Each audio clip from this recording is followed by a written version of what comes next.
I've talked before about one of the greatest selling points for Republican campaign messaging. One of the best arguments they have is the fact that cities are terrible. American cities are awful, just for the most part, like disgusting wastelands full of, crime, disease, homelessness, make it really difficult to walk around and just enjoy the place. A lot of this comes down to the cost of housing, of course, and we're not building houses. Look at this. Number of buildings with 10 or more stories under construction as of July 2024. Over in Vancouver, 128. In Seattle, 16. Los Angeles, 9.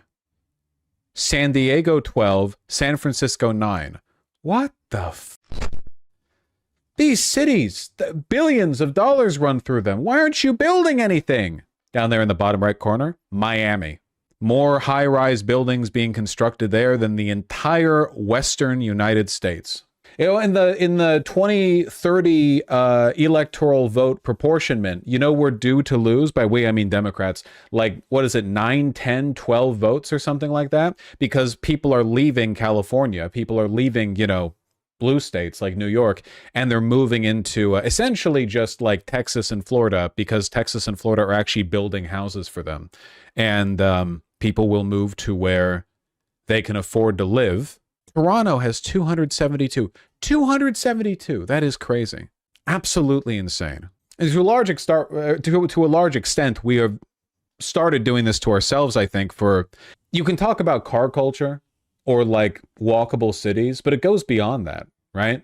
Like all of the cities we're looking at here, with the exception of a few, I don't know, New York City, Chicago, most of the cities here are extremely car dependent. Certainly Miami is.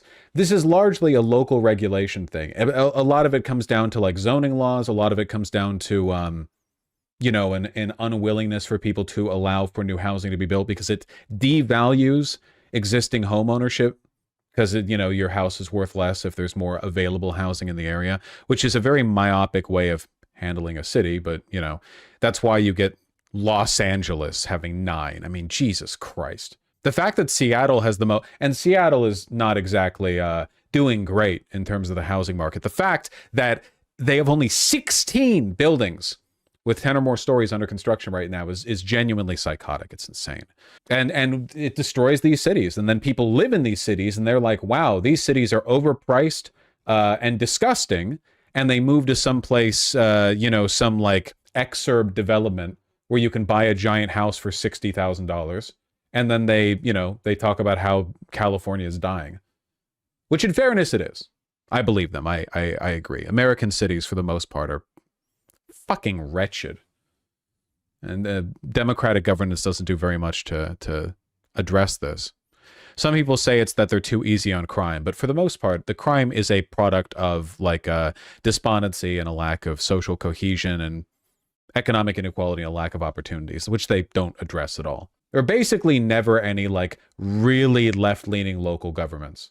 Not to mention regulation, man. Even talk about regulation. You know that Republicans will talk about America being overregulated. On the federal level, this is objectively incorrect. On the local level, it is absolutely 100% completely 2,000,000% correct. There are so many local bureaucrats and local regulations. My favorite example of this is that in Los Angeles, for some ungodly reason, Los Angeles County is one gigantic urban area, but it's made up of a bunch of different cities. Santa Monica, Los Angeles, West Hollywood, they all have different overlapping bureaucracy and jurisdiction. So if you, in the Los Angeles City Council, want to build a new metro line, congratulations, motherfucker. You now have to work with like 11 other city councils and their respective transportation agencies and all of the rules and regulations they have for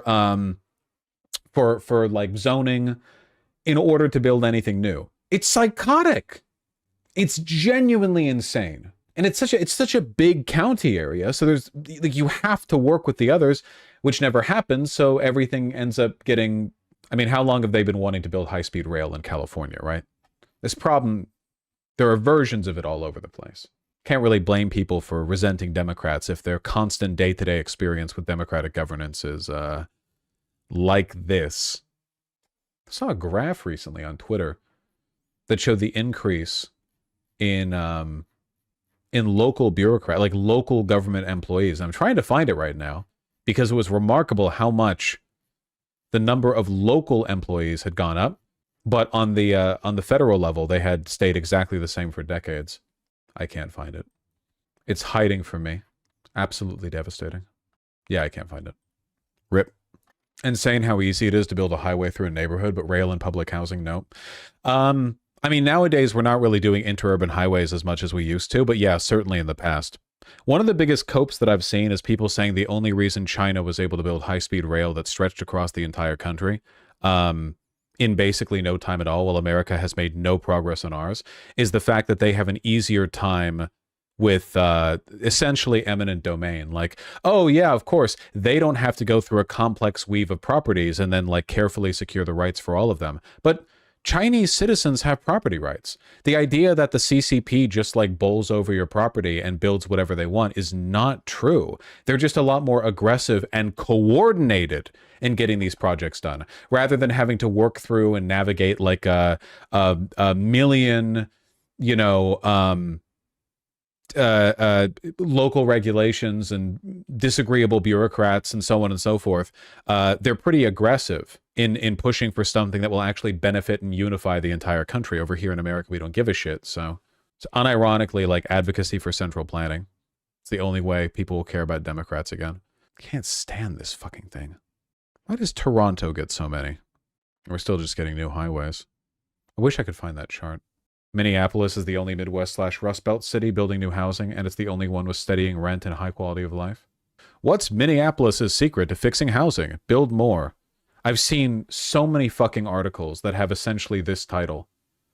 Here's one quick and easy secret to lower the obvious problems caused by a lack of housing. Build housing. It wasn't high in the chart you shared earlier because it builds a lot of less than 10-story buildings. That makes sense. The like obsession with very high-rise buildings is mostly relevant in cities where a lot of the land is already taken up, so you're incentivized to build tall, you know? If people are building housing that's like, you know, 3 to 8 stories or something, like mid-rise apartment complexes, that wouldn't have showed up in that chart. So many 5+1s, 5/1s.